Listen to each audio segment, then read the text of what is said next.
on doit choisir entre la peste et le choléra, entre l'inflation et le chômage. C'est ce que nous dit Jérôme Powell. Est-ce que le président de la Réserve fédérale américaine a raison de poser le choix en ces termes? Parce qu'on aimerait bien qu'il y ait une troisième voie, Philippe. Il n'y en a pas beaucoup de troisième voie, non. Bon, et merci. Jusqu'ici, c'est vrai que Powell disait pas qu'il y avait cet arbitrage difficile à faire entre inflation et chômage. Il y avait cette idée un peu dont on se moquait aux États-Unis d'une immaculée désinflation, c'est-à-dire d'une désinflation qui pourrait se faire sans atterrissage brutal en termes d'emploi, de chômage.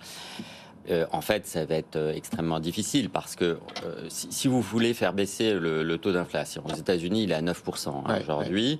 L'inflation sous-jacente, elle est aussi assez élevée et trop élevée, bien au-dessus des 2% qui est la cible de la Fed.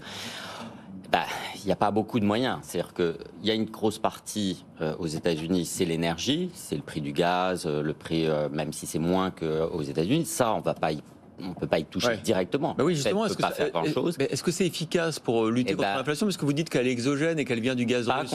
Pas complètement. Aux États-Unis, il y a une partie de l'inflation il y a eu un effet de contagion sur les services, sur l'industrie, etc. Donc, et puis, il y a la question des anticipations d'inflation. C'est le troisième point. Donc, il y a l'aspect offre, les coûts. L'aspect demande, c'est le marché du travail, justement, et puis les anticipations. C'est sur ces deux dernières composantes de l'inflation que la Fed peut avoir un impact.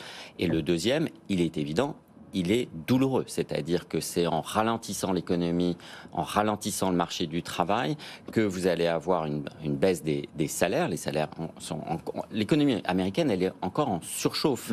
Et donc, ce qu'on essaye de faire, c'est de la mettre moins en surchauffe. Alors, c'est vrai qu'il y a un arbitrage entre baisser le taux d'inflation et augmenter le chômage pour faire baisser la pression sur les salaires.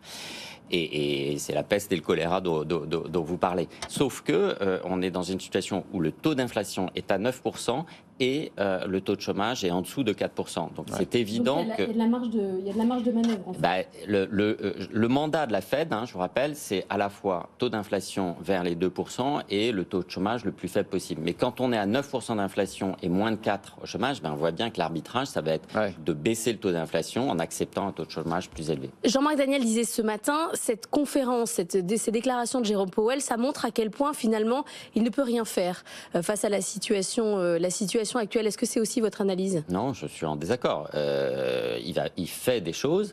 Il a augmenté les taux de 0,75. Ils vont continuer à les augmenter. Jean-Marc disait qu'il ne pouvait pas faire les deux en même temps parce que sa mission, c'est de faire baisser c'est d'abord baisser le chômage et de maîtriser l'inflation. Il dit, en fait, il est incapable de remplir la mission qui lui est confiée dans les statuts de la Réserve fédérale. Il y a un arbitrage. Alors c'est vrai que ça dépend du type de choc qui atteint l'économie.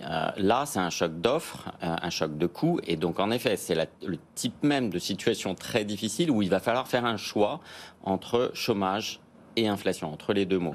Et donc là, on est dans une telle situation d'écart qu'en effet, on est très très loin de la cible. On est à 9 alors que la cible c'est 2. Donc en effet, il va falloir avoir une économie américaine qui est moins en surchauffe et donc certainement moins d'emplois et plus de chômage.